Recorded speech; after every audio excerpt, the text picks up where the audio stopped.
This mooring slip costs 1,200 euros a day. During Monaco Grand Prix week, the same slip costs 16,625 euros a day, 14 times more. The people who pay it don't watch the race from their yacht. They watch the yacht next to them and who's standing on it. This is the most expensive weekend on Earth, where the Formula One race is technically the cheapest thing on the bill. In 1929, a Monaco cigarette executive named Anthony Nogues convinced the Principality to let him run a race through the streets. He didn't pitch it as sport, he pitched it as a tourism instrument, a way to put 2 square kilometers on the global map. 96 years later, that tourism instrument has become the densest concentration of capital and decision makers on the planet. Over 70 million people watched the 2024 Monaco Grand Prix on television. Roughly 200 to 300,000 visitors physically attended. The Monaco Statistics Office, IMSEE, audited direct and indirect spend at 90 million euros in 4 days. All of that concentrated into 2.1 square kilometers, a country smaller than Central Park.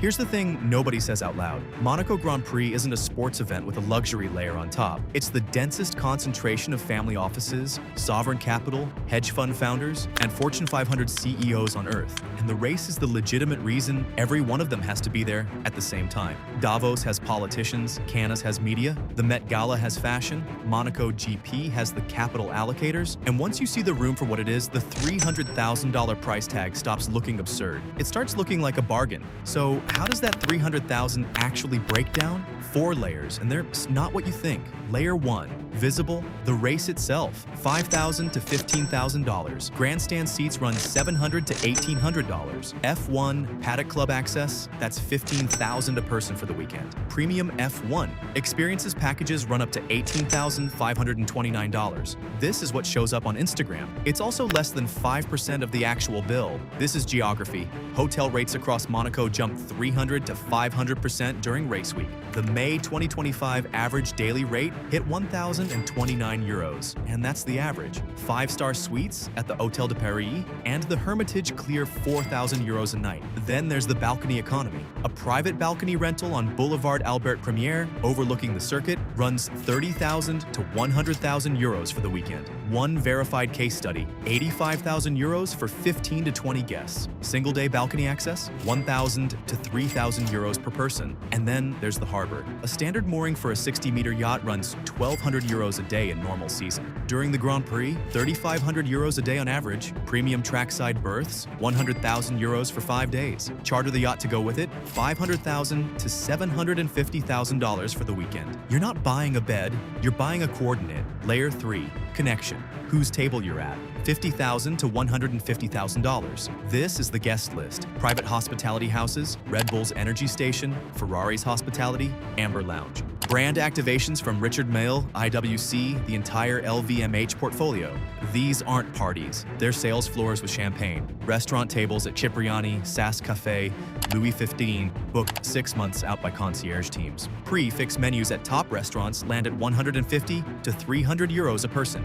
A single hosted yacht party can inject 100,000 euros into local catering and staffing in a single night. Layer 4, adjacency. Being in the right room. $200,000 to $2 million and up. This is the layer that doesn't show up on a hotel invoice. It's what billionaires actively pay to engineer access. You don't get invited to the room, you build the room, you host your own yacht dinner for 12 hand-picked guests. Chef, security, charter premium. $200,000 to $500,000 all in. You become a brand's named host at a Richard Mille or Tag Heuer activation, a 6-figure social premium for being on their curated list. You sponsor a hospitality suite in your firm's name, private equity, family office, hedge fund, $500,000 to $2 million.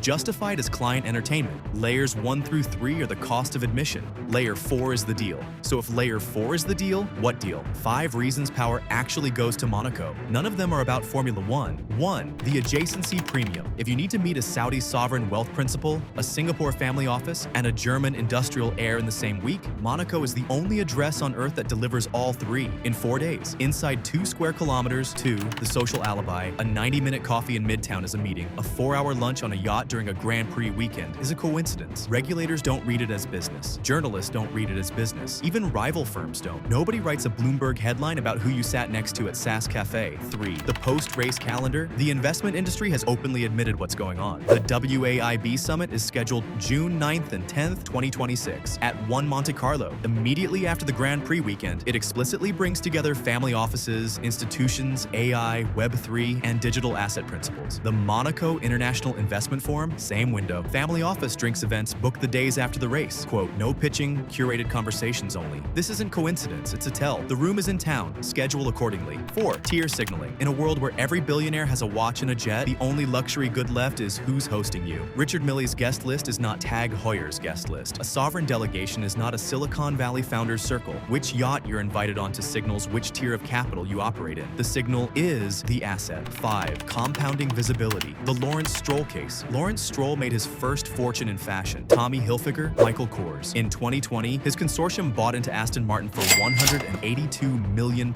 taking an initial 16.7% stake. Today, Forbes pegs his net worth at $3.9 billion, and Aston Martin is a global F1 brand asset. The F1 platform, and Monaco specifically as its showcase, is part of how you turn a fashion fortune into an automotive empire. Showing up at Monaco doesn't just signal you've arrived, it accelerates where you're going next. So now we can answer the question in the title. The race isn't the point. The race is the gravitational center that pulls 2,000 of the most powerful people on Earth into 1 square kilometer and gives them a socially acceptable reason to be there. That's what $300,000 actually buys. You don't have to take my word for any of this. The numbers are in public filings. Evidence 1, the official economic impact. The Monaco Statistics Office, IMSEE, audited the Grand Prix's direct and indirect spend at 90 million euros over 4 days. That's 5% of Monaco's total annual revenue, generated in 96 hours. Evidence 2, the hospitality compression. The Monaco hospitality sector earns up to 30% of its annual revenue during race week alone.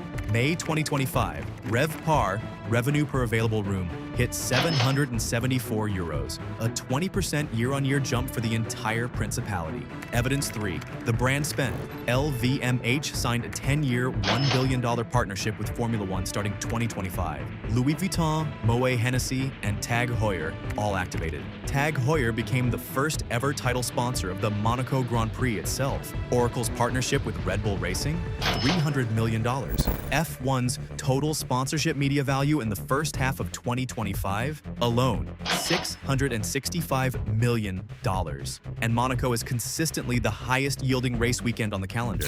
Why are luxury houses writing 9-figure checks? Because the customer concentration justifies it. Where else can you put your CEO in a room with thousands of your top global clients in 4 days? Evidence 4, the total velocity. When you stack the layers, you must the 90 million euros in audited economic impact, the $400 million flowing through real estate alone during the weekend, the brand activations, the yachting, the corporate hosting. The total economic velocity through Monaco's economy in one weekend clears $1 billion. $1 billion through 2.1 square kilometers in 4 days. And that's just the visible spend. The deals that get started here, those don't show up until 6, 12, 18 months later. In M&A filings, in fund closes, in IPO prospectuses, Monaco's real ROI shows up on a delay.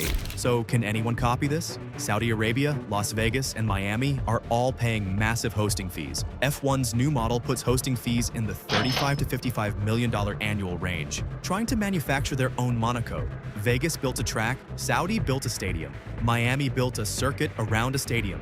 None of them have what Monaco has, 96 years of compounding scarcity, and a 2.1 kilometer geography that physically forces proximity. You can pour concrete to build a track. You cannot manufacture a principality where 200 super yachts dock within walking distance of a paddock.